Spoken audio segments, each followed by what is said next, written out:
because I've forgotten the last one to do that. So good morning, everybody. I'm Mitch Rebeck. I'm the CEO of ISA. And we're going to go over a few things. And actually, Gabrielle, when you sent me that list yesterday, I was right in the middle of putting my list of subjects to talk about. And they're all what you talked about, which is great. Nice. Yeah, so it was really good. It was sitting here yesterday going, all right, what am I really going to talk about besides just making stupid jokes? And then I realized that, and then you sent me that like 5 seconds later. I go, perfect. So what I want to talk about first is expectations, because I think we all have to make sure we're on the same pages of expectations. And remember, this is a partnership. Our job is to help you guys close more deals. That's our job. That's all we want to do is help you close more deals. But keep in mind, people are going to say stuff to us, and they may contradict our notes when you talk to them. They're buyers, and we know buyers. The word buyers are liars, right?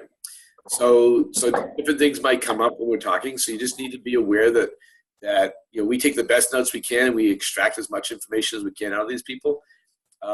As a non-realtor, because my people are not licensed. But you want to make sure that you do it right. So what I'm talking about, the few things we're going to talk about today are phone calls, groupings, understanding what a definition of a hot lead is, and Gabrielle asked me to talk about emails for a few minutes. So we'll talk about all that stuff, and then we'll answer any questions. You have me for an hour, so any questions that you have during this time frame, I'm an open book. And it may be more in line with, once you're with a customer, what do you do? We'll talk about some of that stuff on things that I've found over the years that has helped my group here. So one of the things that, just so you understand my background, I've been in the real estate business for 16 years. I sold 36 homes my first year, 50 my second year, 80 my third year, 80 my fourth year, then started my brokerage. I knew 0 people when I started here.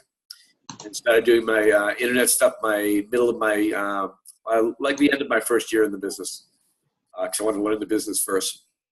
So first thing we're going to talk about is phone calls, because I think that's one of the biggest challenges that most of you guys have. And feel free to stop me. I think you have a chat box so you can type me questions when you have questions as you go through this. So the phone call, we've already talked to the person. We've already extracted a bunch of information, and you get that in your notes. You don't want to just regurgitate what's in the notes. So if I said, we already talked to them, they're looking for a 3-bedroom, 2-bath, under $500,000, whatever the price range is, whatever you get there, you don't really need to go over that again when you talk to them. But what you can be saying, send you some properties. Have you had a chance to look at them? And is that what you're looking for? You can say that, because that'll open up the door to things. When you're creating your searches, make sure you're creating searches that are very broad. So you want to make sure they have somewhere between 25 and plus listings.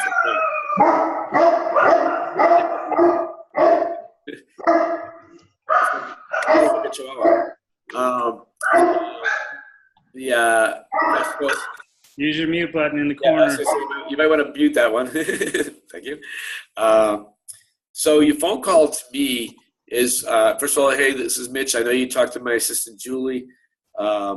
I just want to give you a quick call, introduce myself, and kind of talk about your needs for a minute. I've got what you're looking for here. I sent you some list of properties. Any of those properties yet? They usually say yes, and so great. Is that what you're looking for? Great. So what else I'd like to find out is I'd like to find out a little more about your lifestyle that I'd like to do for fun, because that's going to help me guide you in how I help you find your home. And I really get into more of a lifestyle, personal issue than I do anything to do with real estate. Because to me, it's all about creating a relationship. The whole real estate thing is a smidgen of my conversation. For me, I'm a pretty much can talk to anybody in the world guy and make stupid jokes to anybody, so it's easy. And I've been everywhere, so if I'm talking to a guy, I'm usually going to bring up sports. That's usually a decent, safe thing to talk about. I never get into politics. Don't talk politics and religion. You've heard that before. People will do that for you, especially in our climate we're in right now. People want to get into political conversations. Don't go there, because you can never win. 50% of the people will hate you immediately. So we keep everything there, and we don't really get into financing. And this is contrary to what some people believe, and I want to talk to you about this for a minute. But feel free to ask me questions as we're going through it, because I'll talk for 7 hours, as Gabrielle will tell you. So the financing issue is something you've got to really be tender on, because in today's world with identity theft and stuff like that, especially what just happened with what Yahoo came out with and Equifax came out with, people are really hesitant to give their information over the phone. I know me personally, if I was moving to Boulder, I'm a realtor, but so I would get my pre-approval. I would do all that, of course. But if you started pressuring me, well, I'm not going to show you property until you get a pre-approval, I'd say, okay, no problem. Thanks, bye. And how many realtors do you have in your area? Thousands, right? They'll go use another realtor. We have 4,400 realtors here locally, and we're not a big place. Because in this market, everybody gets their real estate license because it's so easy, right? We also sell millions of homes and make $1 million a year. So important that you feel that out. Now, first-time home buyers, I'll get into the financing issue because that's a big part of the first-time home buyer process is financing. But people that bought homes before or relocating, they own a home, things like that. I don't really get into the financing until I'm face-to-face. And that doesn't mean I won't ask them during the process after I've built a little bit of a relationship. If someone's not buying for 6 months, there's no reason to get into anything about financing yet because they're not even close to buying yet.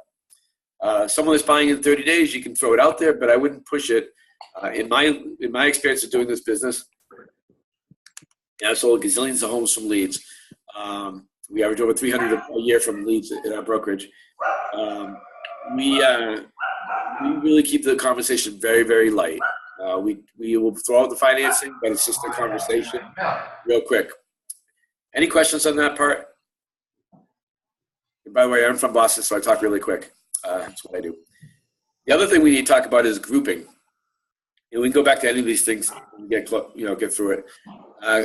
There's some groups that are really, really important for us to be able to do our job on our end, especially the shown property, hot showing, and hot not contacted.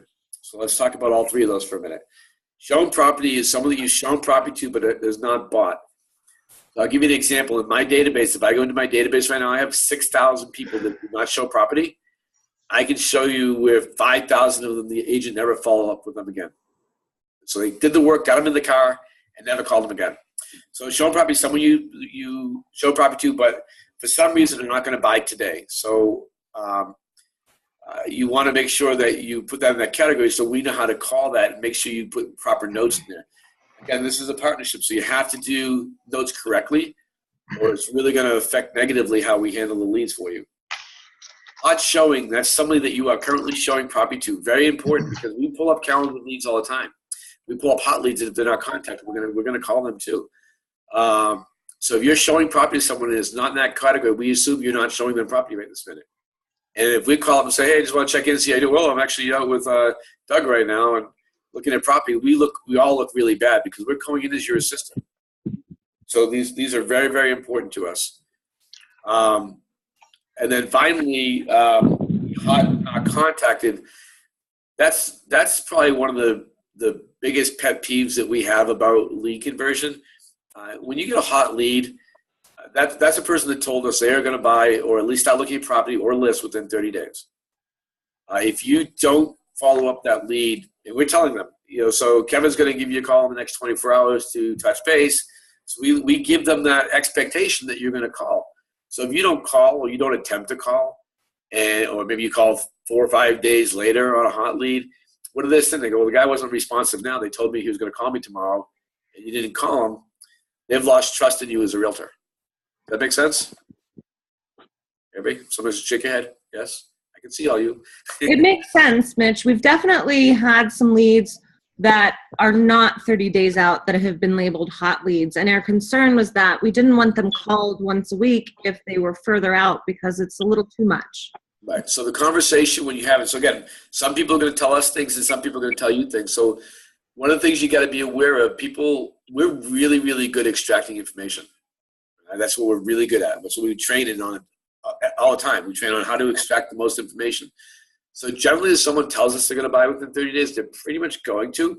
Doesn't mean someone's not going to lie to us once in a while. You're going to get a lead here and there that they're full of crap. I mean, that's just part of the game. But what you have to be aware of is whether your conversation is turning them off. You have to be aware of that. That's why we keep these conversations extremely light. We don't really get into pressure stuff. I try to keep people on the phone when I was calling my leads, and I was really good at calling leads up to a point until I got slammed too busy.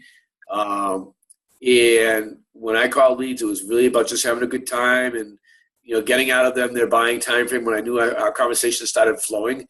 If I'm robotic on the phone, hi, this is Mitch with Tropical Realty. I know you talked to my assistant, Julie. So it says you're looking to buy in 30 days. Are you looking to buy in 30 days? Well, we're not sure. And then the conversation changed. You didn't build anything.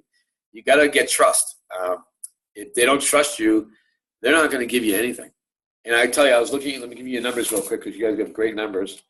You guys are having you're right on our target. 52% of our leads are positive.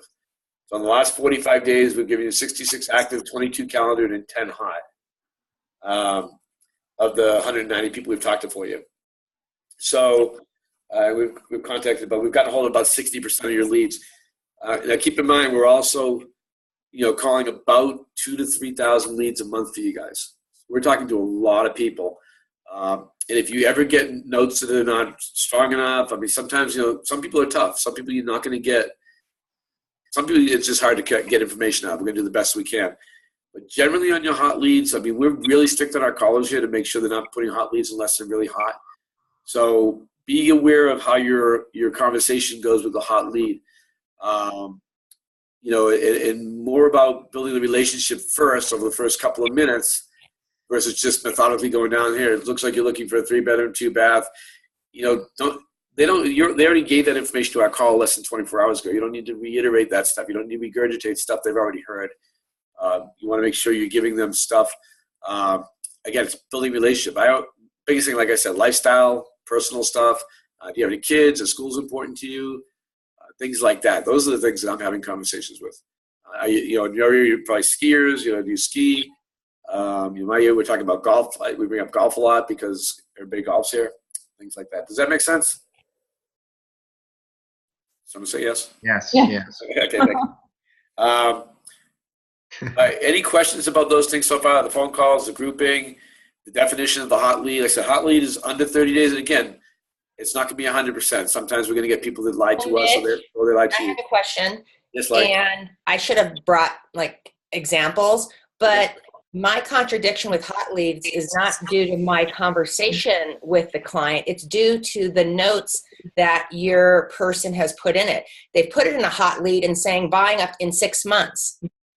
So it's not that it's conflicting information. To me, that's not a hot lead. Yeah, that's not a hot lead. So if you get but they marked it as a hot lead. I get that. So and we are human here too. So I'm not saying mistakes don't happen because they will sometimes. If you get those, please send them to me. Okay. Forward them to me because that's a training lesson. That's a training issue for us. Right? Okay, because they're calling once a week, and I'm like, they're scaring these people off. Yeah, no.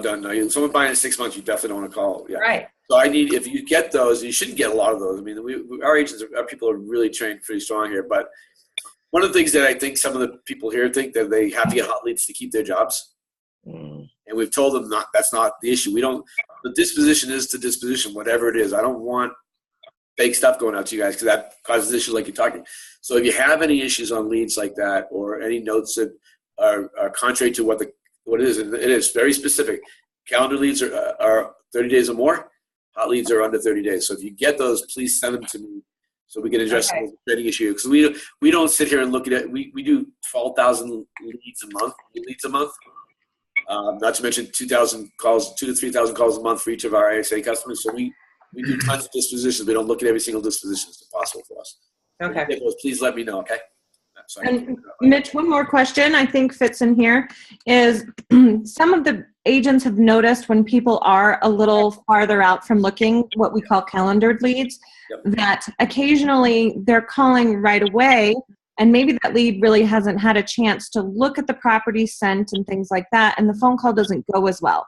So we were wondering in the case of calendared leads if we wouldn't have more success waiting 4 or 5 days to give them a chance to get a few of those searches in, take a look at them, and then call them so that we already offered them some value. Yeah. I don't have a problem that I'm going to say what Julie Marlene, because you said that in your email that you sent me last night. I actually don't have a problem with that at all. I've got to change it systematically here to make sure. Because we have our accountability people who are nonstop on your stuff to make sure that things are being done. Yeah, we and the reason why we go 24 hours is we know when you call, you're only going to get a hold of 20% on those things, 20-25% mostly. Usually by the third call, you've gotten a hold of everybody, the third try. But I actually like what you said on there. I don't have a problem with that at all. Generally, you got to remember though, on a lead from our ISA department. Remember, we have two different departments. Lead from our ISA department, they should already be getting listings from you. All right. So that one's easier to call within 24 hours because they're already been getting stuff from you. If it's a first call lead in the calendar, I can see, I just have to change the way we do it. So I'm going to talk to Julie and Marlene, and I'll get back to you a little bit on that later on today on that, Gabrielle. Okay. That's a systematic change within our software that I have to make the way things happen here. Okay. It's not a big deal. I just got to make that change. But actually, on a lead you already have that we've been working for you, or a lead that we got a hold of and it's not day one, and so we say we got a hold of somebody in the 5th or 6th or 7th day, and it becomes a hot lead, right? Then you want to that's okay because the beginning stuff from 3 or 4 days. So you just got to look at the timeline within your system, and you can see the history of the calling within your system. If you're setting up leads today, you get your leads, which I know you are. If we're 4 days into it, they're already getting leads from us, getting listings from us. Make sense? Right. Yeah. So really quickly, with the ISA leads, people who you've already called, if you've called them and they have been getting searches, the conversation goes, from what I understand with the ISA operator, we know you're getting some searches. Do you want us to change anything? Are you happy with those searches?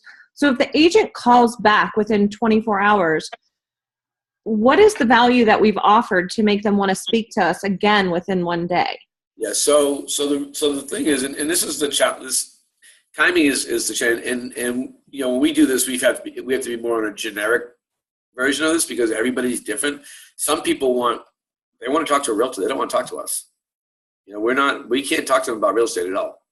We can put notes in there. We can't really get into a detailed conversation because they're not licensed. So it really is how you do that. I know you talked to my assistant yesterday. I just want to call and introduce myself because we've not yet talked. I know you're getting listings and all that stuff. I just want to ask you a couple quick questions, and that's really about lifestyle and about personal stuff that might help you be better in helping them out. And that's it. It's really, really, really light. And again, 24 hours, we say 24 hours because we want you to start calling them then. But we know it's going to be, a lot of times it's going to be a couple days before you get a hold. It's usually not the first day. It's only about 25%. One of the questions just came up a few seconds ago while you were talking was, what's the voicemail like? So let's talk about that for a minute. Because we do leave voicemails after we don't leave voicemails during first call product, but on purpose. But we do voicemails when we're doing follow up.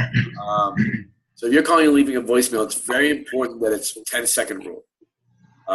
We never leave more than a 10-second rule message with anybody that we talk to because of anything more than 10 seconds, they're not listening. They tune you out.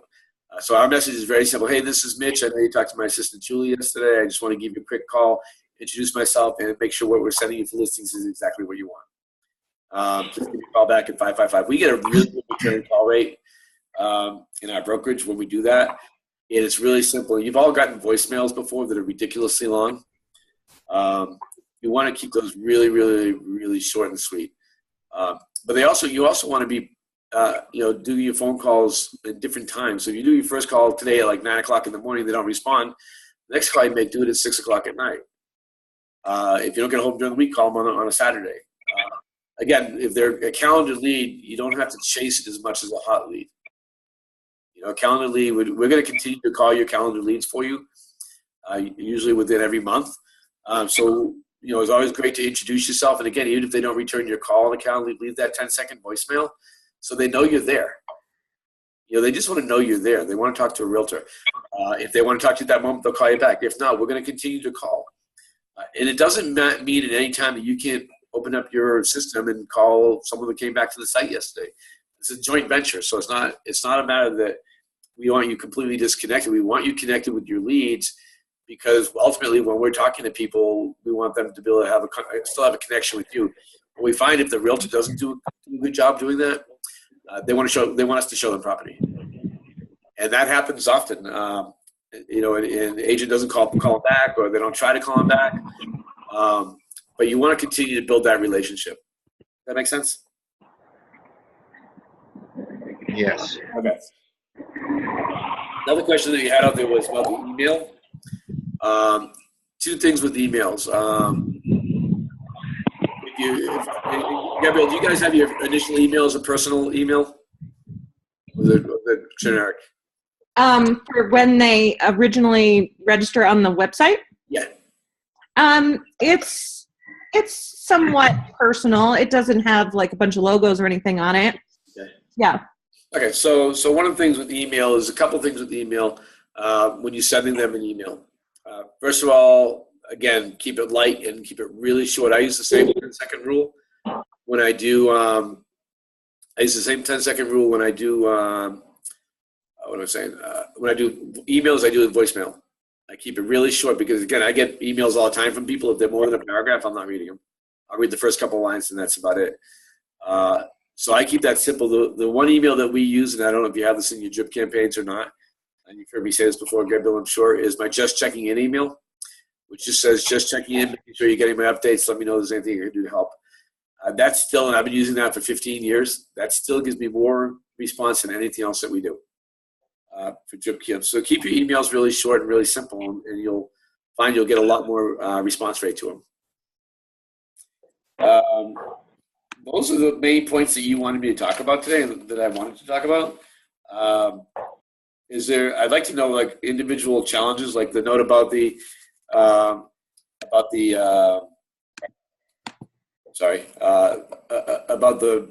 lead not being a hot lead. Those are things I need to know. Those are really important. One other thing I'll touch on before I let you guys start asking me questions is education. So you got to remember, these people register on 5 or more websites. You're not the only website they register on. So the more responsive we all are on their listing updates, on our phone calls, on your phone calls, the better off we're going to be. We know that in your case, 52% of your people are going to buy a house. It just matters if you're going to be the realtor or not. We did a study a couple years ago. Actually, a friend of mine did the study.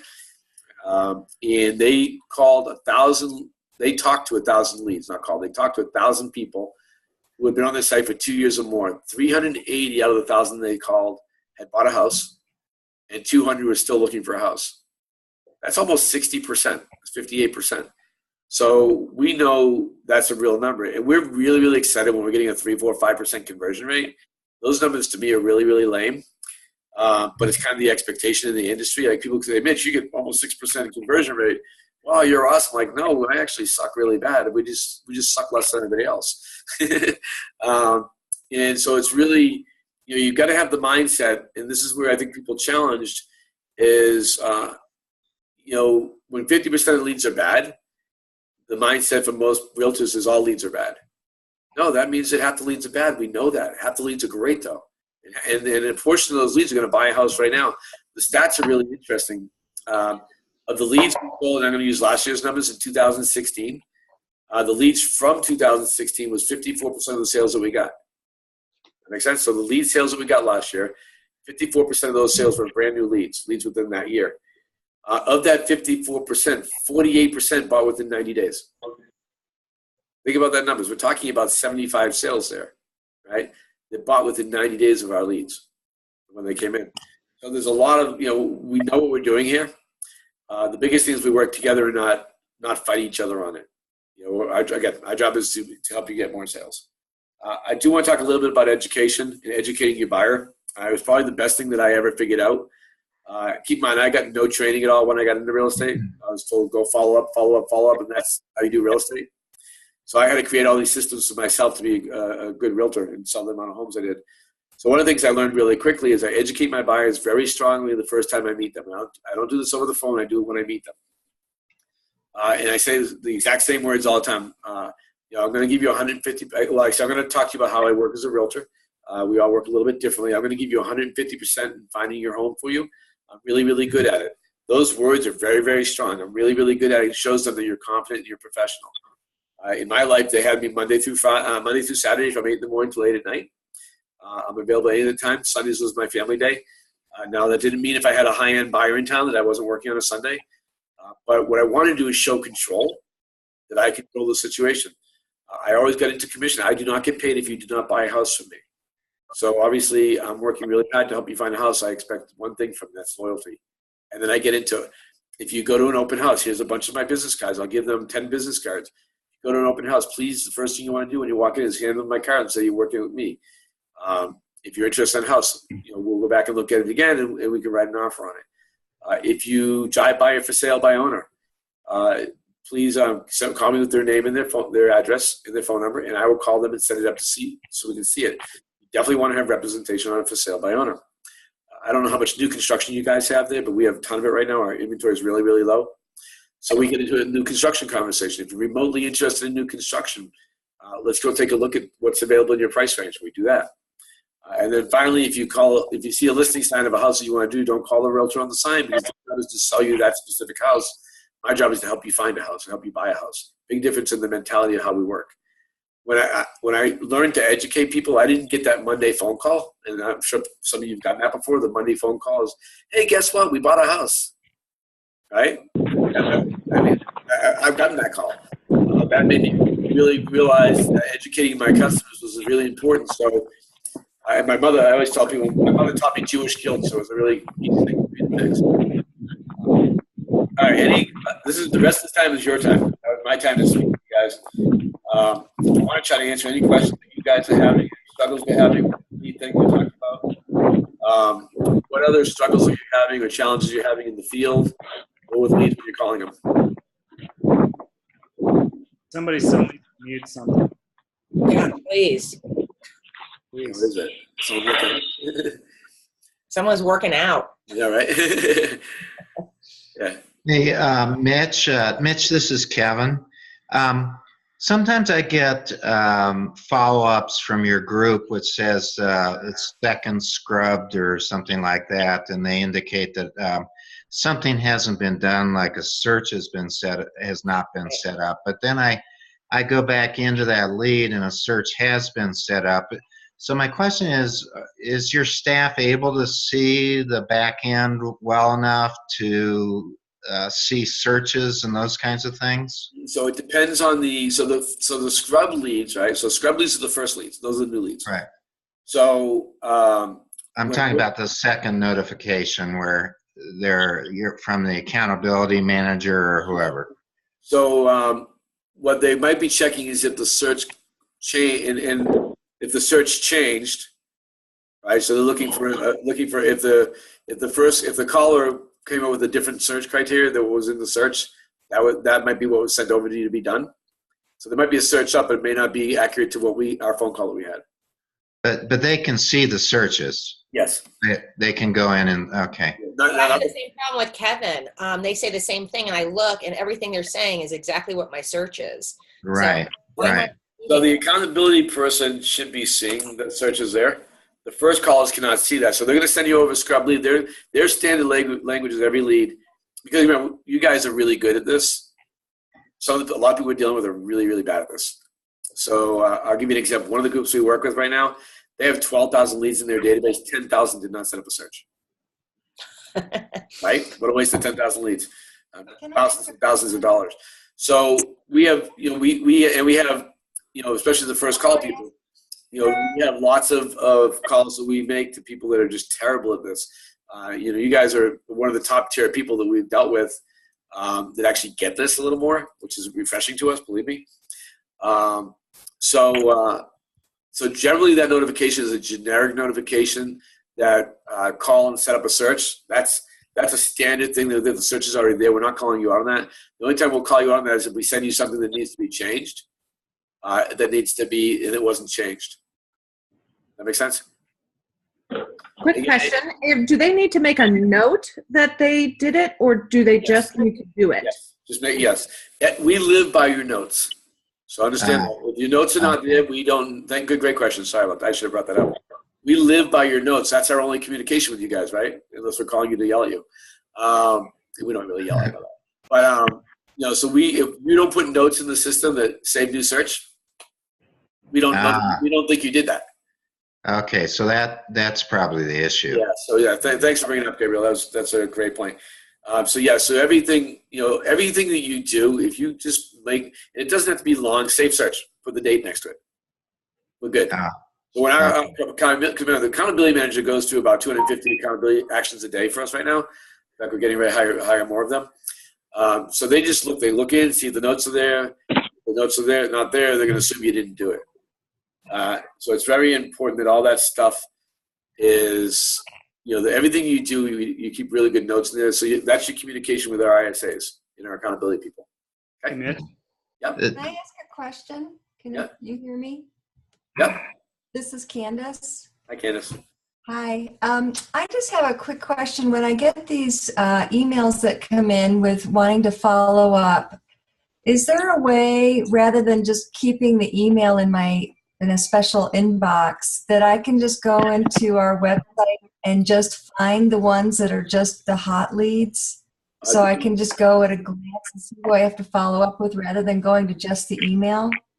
Yeah, I mean, the ISA should be putting them in the hot lead box if they're a hot lead, I believe, right? Yeah, you can search Candace on the boxes. Yeah, Candace, you can search by groups, and I can show you how to do that offline here today. Thank you. But I think what you're asking is, instead of going email by email, can you just search by hot leads and do your actions by that search? And I That's think what the I'd like to answer know. to that is no. I think you do need to follow the actions by email, because they are calling those particular leads. It might not be every hot lead that needs a phone call. It might not be, they're going to be calling calendar leads once a month. Those might need actions. So if you don't follow through on the emails and only on the hot leads, you probably won't catch everything.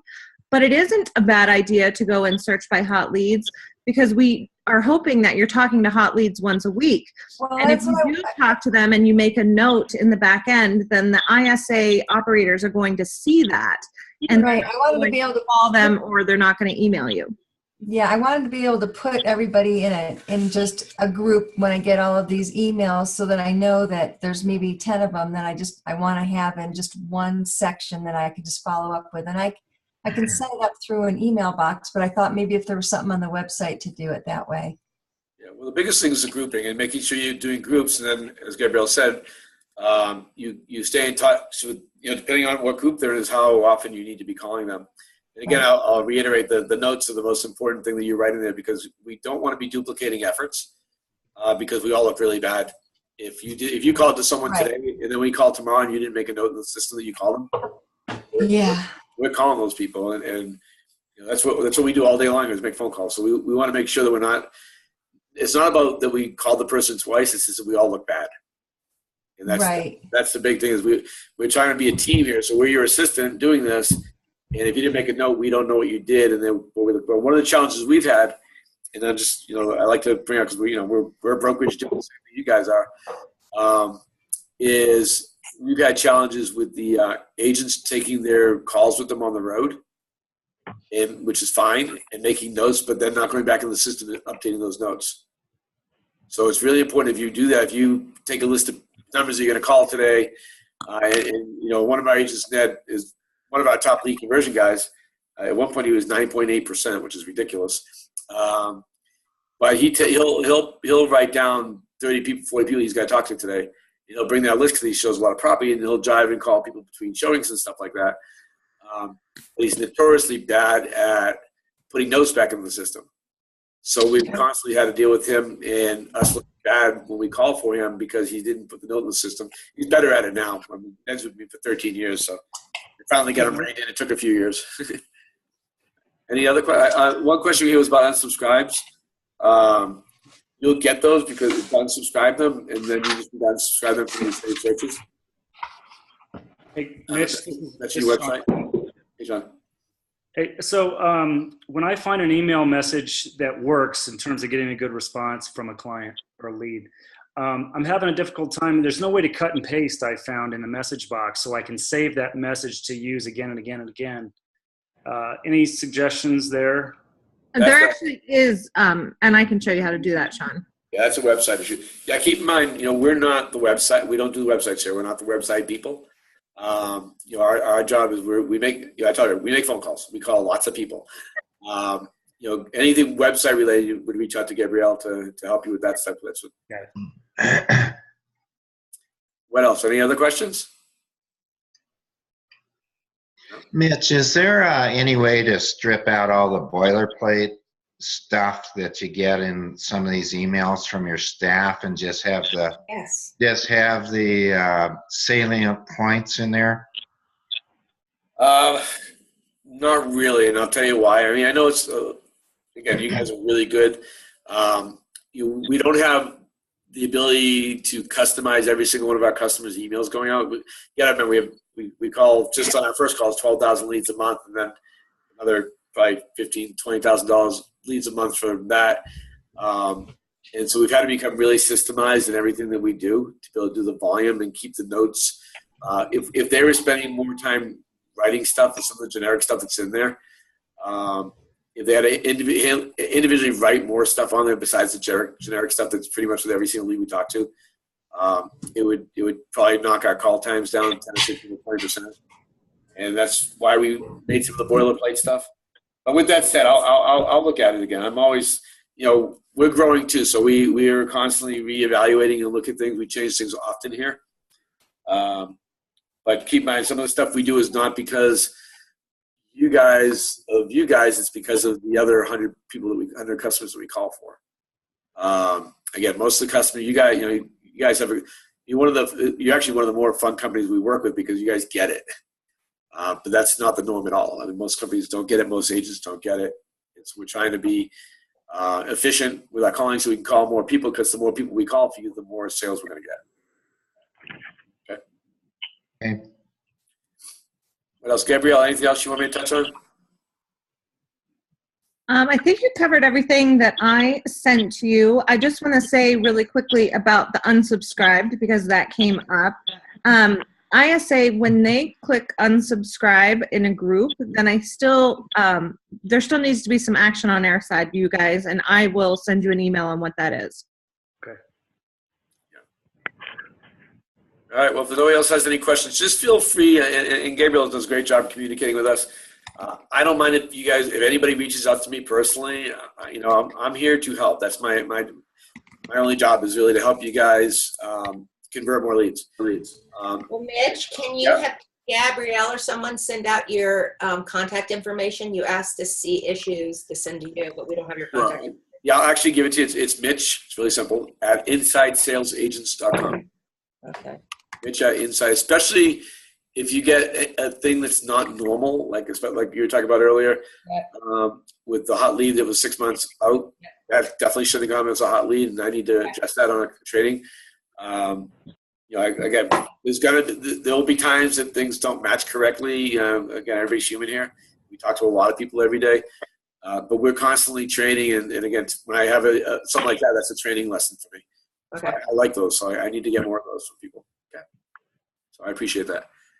All right, guys, we got my email. It's Mitch at InsideSalesAgents.com. I prefer email than any other way because I get about 8,612 phone calls a day, and I can only answer about 20. So if you call me, it could take me days to get back to you. But if you email me, I'm usually within 24 hours, if not a lot less, you'll get an email back from me. Right? Hey, I have a quick question. Sure. What's your average sales price in your area? So our average sales price here, we went a little higher. It's probably the 250, 275 range. The county's 220. And that doesn't seem to be an issue for us. We call for people that the average sales in the like one of the customers we call for is 1 to 2 million. Another one is actually just bringing on board for full service right now is 3 to 5 million in Beverly Hills. It's just the phone call is the same phone call. People are people. No, I was just curious. Yeah. No, that's a great question though. People have asked me that question before. And one of the things that we really try to hire on is voice. So the people when we interview people, they don't even get an interview if their voice isn't really legible, isn't understandable. They don't even get an interview. We're really particular on who we hire for this job because it is an important job. No, I think your guys are great. My thing is so many people sign up for a website looking for 100,000, and when our average is 1 million. So that's absolutely. Yeah. No, I get that. And there's nothing we can do about those. I mean, we get people signing up at our sites for $25,000 homes. So we do it in our system. And I don't know if Gabriel is something you can do in your system if you want to. But keep in mind, people will sign up for $100,000 homes, right? They will pay $1 million. So everybody wants a deal. So let's see what it for 100. And that's what our systems are set up to do. Is we're set up to see what they did that listing on. REW gives you a lot of opportunity to really look at the back end and see exactly what they've done. So we've had lots of people, lots of people who I can't tell you.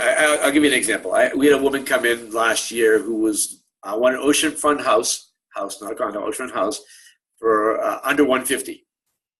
I'm like, okay, so do I. That would never make it to market, right? We came in by a 6-foot patch of oceanfront land for 150 grand.